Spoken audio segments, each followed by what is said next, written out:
dear madams, గురు బ్రహ్మలారా,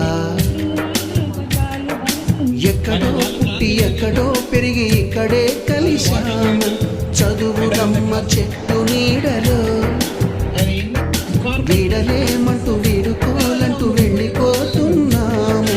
చిలిపి తనకు చివరి మలుపులో